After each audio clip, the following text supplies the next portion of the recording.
Do you have endometriosis, or do you suspect you do, or do you have the worst crippling periods ever and have no idea how to ever shake it? This video is for you because today I'm going to be talking to you about how diet can absolutely help reduce our symptoms so we can love being a woman again and not hate our periods.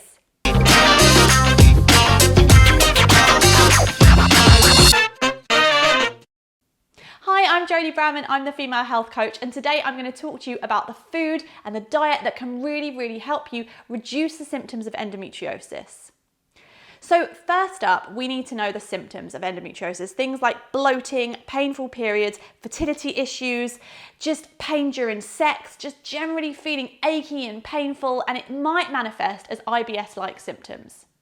Endometriosis is actually a condition where tissue similar to the lining of your womb grows in other places. So women might even get nosebleeds because they've got tissue similar to the lining of their womb in their nose, and when their period starts, they have nosebleeds because it bleeds. Actually, it's really common to get it elsewhere, usually in different places on the womb, and when it bleeds, there's nowhere for the blood to go, so it can build up as scar tissue. But the great thing with diet is that it can massively impact how that happens, how it reoccurs, and to reduce the symptoms so that you don't get pain and you're actually dealing with it from the root cause. Rather than just taking a pill that's going to mask the symptoms, we want to get to the root of it, get to the bottom of it, and make you feel a little bit more back in control of your life. So endometriosis is a condition where they think the immune system is linked, it's linked to things like high estrogen, and it's linked to high levels of inflammation. So our job is to help calm the immune system down, deal with pulling excess estrogen out of the body, and working on reducing inflammation. So the first way we do all of this, especially when it comes to inflammation, is to chuck out the bad stuff. Foods that can cause inflammation are processed foods, junk, sugars, dairy as well, and all processed fats and high fried foods. Anything that's high in omega-6 is inflammatory. So you're thinking vegetable oils, trans fats, anything that is just processed and fatty and just yucky in the body. Get rid of it. We're going to start everything afresh. We're going to make sure that every single meal we put into the body is filled full of nourishment so that your body is able to heal. And when we want to work on anti-inflammatory fats, we're thinking of omega-3s. So things found in oily fish like wild salmon, sardines, mackerel, tuna to some extent, but maybe more of the smaller fish or the wild fishes because tuna has mercury as well. So focusing on those fish and maybe even a supplement of omega-3 as well.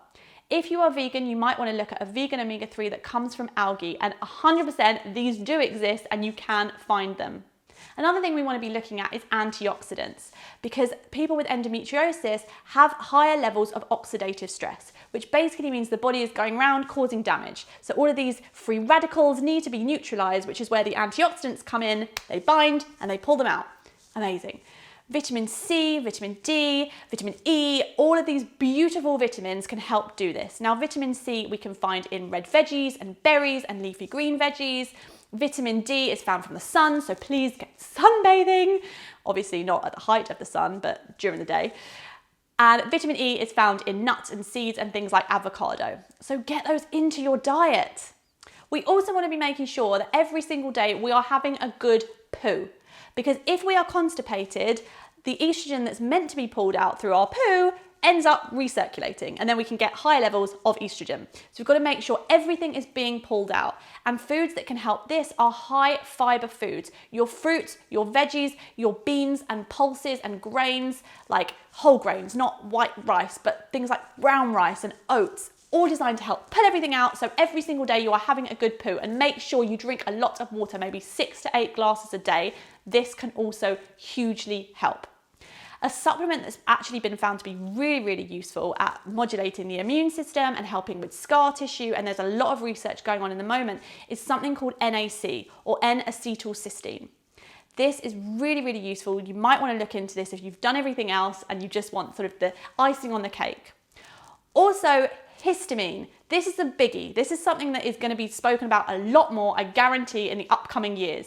Histamine is related to things like endometriosis.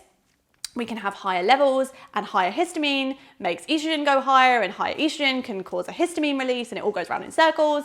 And there are certain foods that can cause a histamine release in the body or can raise histamine. And forgive me, they are some of the best foods. Wine, spinach, tomatoes, fermented foods. So everyone that's like, oh, I'm gonna get on kefir and sauerkraut because it's really, really healthy. If you have endometriosis and a possible histamine issue, this is just gonna push you over the edge because fermented foods can cause a histamine release. So please avoid all the things that are labeled like healthy fermented because that's gonna just send you over the edge. Come back to clean meats and fish and veggies and fruits and everything that is gonna support your body naturally. Now, they are some of my top tips. That is the best place to start. You can absolutely manage your symptoms naturally by just taking out the bad stuff, putting in the good stuff, and stepping back a little bit. So please let me know how you get on in the comments below. Let me know if you have endometriosis, what you've tried, what's worked, what's not. I would love to hear from you. If you enjoyed this video, make sure you hit subscribe because that is where you are going to get a lot more content. I'm going to be coming at you from all different angles, all about periods and fertility. So make sure you don't miss anything. And if you want to find out more about me and talk to me more, check out jodybramman.com. or I'm at Instagram at Jodie Bramman. Thanks for listening and I will see you again soon.